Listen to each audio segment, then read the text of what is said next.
ठट्टा में वाक़े एशिया का सबसे बड़ा तारीखी कब्रिस्तान, जहां साबिक दौर के जो बादशाह हैं उन कब्रें हैं, दरगाहें हैं, मज़ारात है।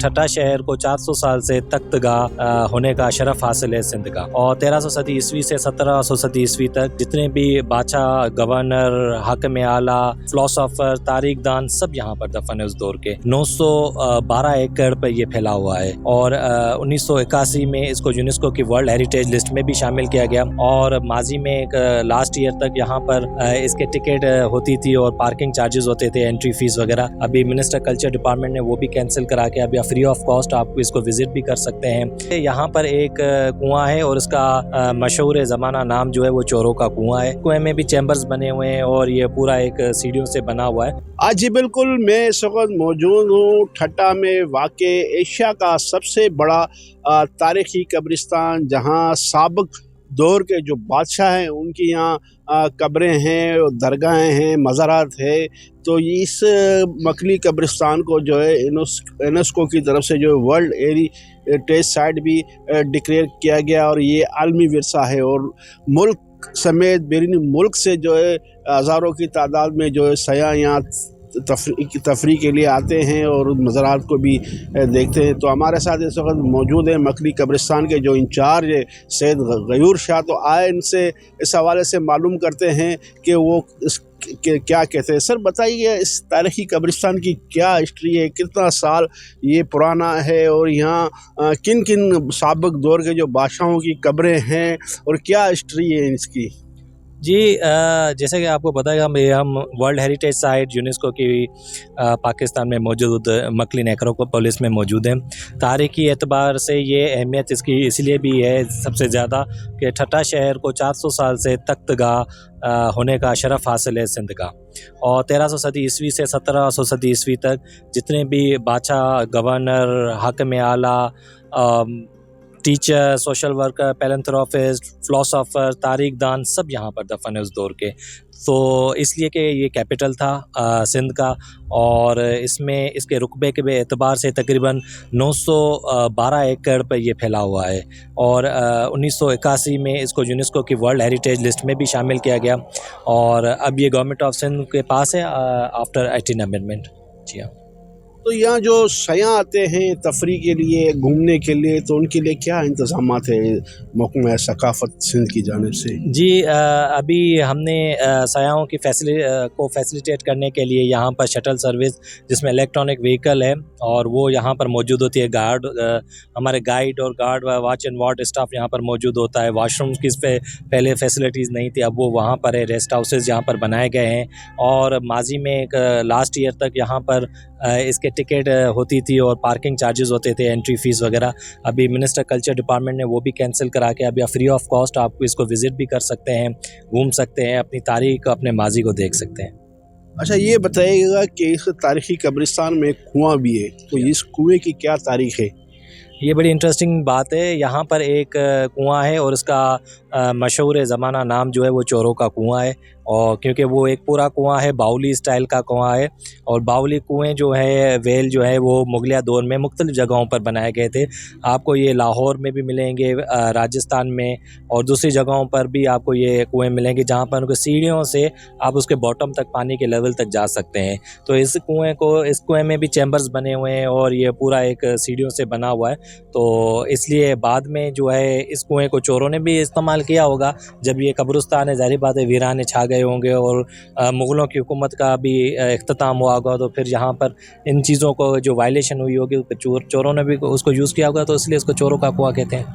अच्छा, दूसरा ये बताइए कि ये बैक में ये मकबरा है, मज़ार है, तो ये किस बादशाह की है, और इसमें कौन कौन से बादशाह हैं जिनकी यहाँ कब्रें हैं और यहाँ मदफून है? ज़रा उसकी भी हमें बताइएगा नाज़रीन को तफसील से, ताकि उसको पता चले। सर, ये ठट्टा के जितने भी तारीखी यहाँ पर जो हाकिम आला रहे हैं वो सब यहाँ पर दफन है। आप अगर इसको एक सीरीज़ वाइज देखें तो इस शहर की तारीख को, इस कब्रिस्तान को 4 अदवार में ना डिवाइड किया गया है। सबसे पहला दौर जो शुरू हुआ था वो समा घराने का था, समा समेजा जिसको आप कहते हैं, और वो यहाँ पर उनके जाम निज़ामुद्दीन यहाँ की फ़ोकलोर में नूरी और जाम तमाची है उनकी, वो है, या दुल्ला दरिया ख़ान है, और ये सब जो है उनका एक पूरा क्लस्टर है समा क्लस्टर के नाम से। ये अवाइली दौर था। फिर अरगुनों का दौर शुरू हुआ जो बहुत कम रहा, 8 से 10 साल ही हार्डली रहा होगा। उसके बाद तुर्खान यहाँ पर हुकूमत करने आए। फिर तुर्खान की लेगेसी में जो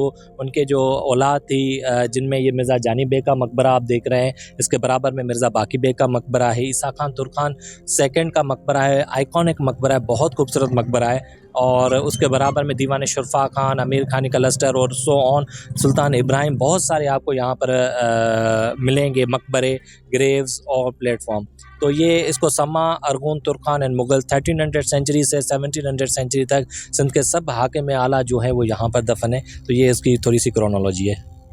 जी बिल्कुल, जैसे कि आपने इनकी बात सुनी कि ये एशिया का सबसे बड़ा और तारीख़ी कब्रिस्तान है। यहाँ साबिक़ दौर के जो बड़े बड़े जो हुक्मरान हैं उनकी यहाँ मज़ारात है, कब्रें हैं, मदफून है, और कई हज़ार साल 100 साल यहाँ की कब्रें भी यहाँ मौजूद है। तो महकमा सियाहत और सकाफ़त की जानिब से जो है मुकम्मल उनकी देखभाल और निगरानी भी की जा रही है। जबकि जो सयाह आते हैं बैरून मुल्क से और ये मुल्क के से मुख्तलिफ़ इलाक़ों से, उनको मुख्तलिफ़ मालूमात फ़राहम करने के लिए यहाँ गाइड्स भी मुकर्रर किए गए हैं। जबकि सयाहों की सहूलत के लिए यहाँ शटल बस सर्विस का भी एहतमाम किया गया है, जो मुख्तलिफ़ जो है मज़ारात उनको विज़िट कराए जाते हैं। तो इस हवाले से मज़ीद जानते हैं सिक्योरिटी के हवाले से महकमा सकाफ़त की जानिब से क्या क्या इंतज़ामात किए गए हैं। जी देखिए, जैसे हमने यहाँ पर गाड़ियों पर अभी जो है वो बैन है। हम कोशिश करते हैं कि यहाँ पर गाड़ियाँ ना आएँ, तो उस वजह से जो हमारी लोकल चोरी है वो तो टोटल ख़त्म हो गई है।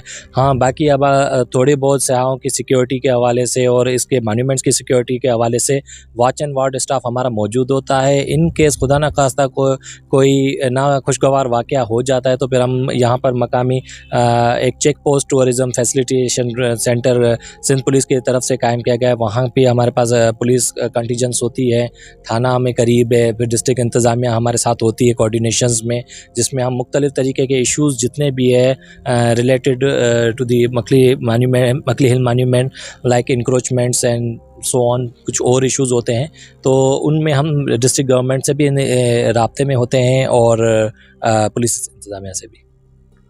जी बिल्कुल, इनकी आपने बात सुनी। इनका यही कहना है कि सिक्योरिटी के हवाले से तमाम तर इंतज़ामात यहाँ किए गए हैं। जगह जगह CCTV कैमरे भी नस्ब किए गए हैं और जो भी सयाह आते हैं उनको मुकम्मल जो है सहूलत फ़राहम की जाती है। और शटल बस सर्विस भी यहाँ स्टार्ट की गई ताकि सयाहों को यहाँ सहूलत मैसर हो। और वाकई ये जो है एशिया का सबसे बड़ा और तारीख़ी कब्रिस्तान है और कई हज़ार साल पुराना कब्रिस्तान है, जहाँ साबिक़ दौर के जो हुक्मरान हैं उनके मकबरे मज़ारात अब तक यहाँ कायम है, जो बाकायदा जो एक खासी मिसाल है। तो इस हवाले से जो है हम मज़ीद इनसे मालूम करते हैं जो मोनूमेंट है काफ़ी। सर ये बताइए इस बार कितना काम कराया गया है महकमा सकाफ़त से? काफ़ी जो है मोनूमेंट जो थे वो टूट का शिकार हो गए थे, तो इस हवाले से क्या क्या इक़दाम किए गए? देखिए, ये निगलिजेंट्स हैं, माजी में रही हैं मुख्तलिफ दौरों में। अभी after 18 amendment government of Sindh ने यहाँ पर काम कराया है 2016 एंड 15 के बाद, तो बहुत ज़्यादा तेज़ी के साथ अभी भी हमारे आई थिंक 3 से 4 प्रोजेक्ट चल रहे हैं, जिसमें अननोन मॉन्यूमेंट है, शेख जियो पर हमारा काम चल रहा है। उसके अलावा हमारे साथ यहाँ पर जो endowment fund trust for preservation and heritage है वो भी काम करें। यास्मीन लारी साहिबा ने, हेरिटेज फाउंडेशन वालों ने भी हमारे साथ यहाँ पर काम किया। कई मॉन्यूमेंट कंप्लीट हो चुके हैं और कई मॉन्यूमेंट अभी इंतज़ार कर रहे हैं अपनी रिपेयर का। तो ओवरऑल हमने कोशिश की है कि एमरजेंसी बेसिस पर जितने भी डेंजर लिस्ट में शामिल थे मॉन्यूमेंट और टॉम्बस्टोन्स थे, उनको हमने एमरजेंसी ट्रीटमेंट करा दिया है ताकि ये आने वाली बरसातों में गिरे नहीं, स्पेशली 2022 में जहाँ पर सबसे बड़ी यहाँ पर बरसात की जो नुकसानात हुए थे पूरे सिंध में। बट मकली के जो ये आसार है ये महफूज रहे, उसकी वजह ये थी कि हमने इनकी ट्रीटमेंट कराई थी। दूसरी हमें पॉजिटिव चीज़ ये है कि यहाँ पर हम क्लिफ पर हैं, मकली के बिल्कुल एक कॉर्नर पे, उसके नीचे पूरे जो पानी आता है वो खुद ब खुद निकल जाता है। इन केस कहीं मॉन्यूमेंट से पानी नहीं निकलता तो मानसून में हम इमरजेंसी बेसिस पर अपने स्टाफ से ये पानी निकलवा लेते हैं, तो इससे हमारा नुकसान बहुत कम हुआ है। और कोशिश कर रहे हैं, सालों का सदियों का काम बाकी है जो कि नहीं हुआ है, तो हम कोशिश करें कि थोड़ा थोड़ा करके उसको करें। लास्ट 7 to 8 ईयर से जितना काम हुआ है तो अल्हम्दुलिल्लाह आगे भी और ज़्यादा अच्छा हो जाएगा। जी बिल्कुल, जैसे कि आपने सैयद गयूर शाह की बात सुनी, इनका यही कहना था कि एशिया का जो सबसे बड़ा तारीख़ी कब्रिस्तान है मकली, इसमें काफ़ी काम करा गया है, जो बिल्कुल हमें भी नज़र आ रहा है। सफाई भी यहाँ बहुत अच्छी हमें नज़र आ रही है। इसके अलावा यहाँ शटल बस सर्विस भी है और सिक्योरिटी का प्रॉपर इंतज़ाम किया गया है और काफ़ी बेहतर से बेहतर सहूलियात यहाँ फराहम की गई है। और यहाँ हर जो वीकेंड को, इसके अलावा भी यहाँ लोग जो है सयाह बाहर से, मुल्क से, कराची से, हैदराबाद से यहाँ आते हैं सैर व तफरीह के लिए और ये मज़ारात भी देखते हैं और काफ़ी खुश होते हैं। तो काफ़ी अच्छे इंतज़ामात किए गए और उन्हें मज़ीद बेहतर बनाने की भी कोशिश की जा रही है। जो मिनिस्टर है जो सकाफ़त और सियाहत के सैयद जुल्फ़िकार शाह, उसकी भी काविशें हैं। यहाँ पर काफ़ी काम किया गया है। बाकायदा यहाँ पर स्ट्रीट लाइट भी नस्ब की गई है, CCTV कैमरे भी नस्ब किए गए, सिक्योरिटी के भी बेहतर इंतज़ामात किए गए हैं।